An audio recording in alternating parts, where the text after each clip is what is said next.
Okay, welcome to week 6. So this week we have our chapter that we're reading, and there's 5 questions instead of just 4 at the end of this chapter, and you have a quiz. I will have the quiz up, ready to go by Wednesday evening of week 6. And one thing I wanted to talk to you about is President Wilson's 14 points. So it's mentioned in our chapter. And so President Woodrow Wilson, felt a responsibility because he had gotten the United States into the Great War.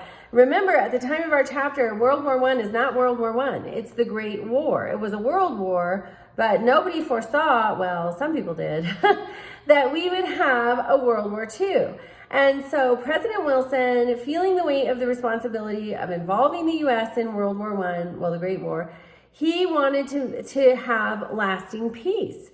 And so he had a speech, January 8th of 1918, that he was attempting to create world peace. And he had 14 points. And it was a blueprint for world peace that he hoped would be used for peace negotiations at the end of World War I. And one point from the 14 points was, it was absorbed into the Treaty of Versailles, and that point created the League of Nations. The Treaty of Versailles ended World War I. And so President Wilson wants world peace. Well, England, France, and Italy, major players on the world stage, they just wanted revenge. And they wanted to punish Germany. They could care less about world peace. And so they felt that the 14-point blueprint for world peace did not apply to them. England, France, and Italy. And so the League of Nations is the point that was absorbed into the Treaty of Versailles.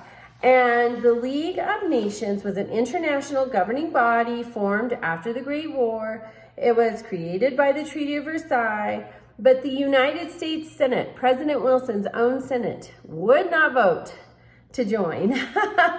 So we did not join this thing that our president came up with. It was aimed at promoting freedom of the seas. Powerful nations were not interested in following their requirements, and it ceased operations in 1939. But we learned the lessons of the past, because at the end of World War II, we formed the United Nations. The United States obviously participated in that, voted to join and be a part of the United Nations. So that's why we study history. There are valuable lessons and opportunities to correct past wrongs. Okay, reach out to me with any questions and have a great week.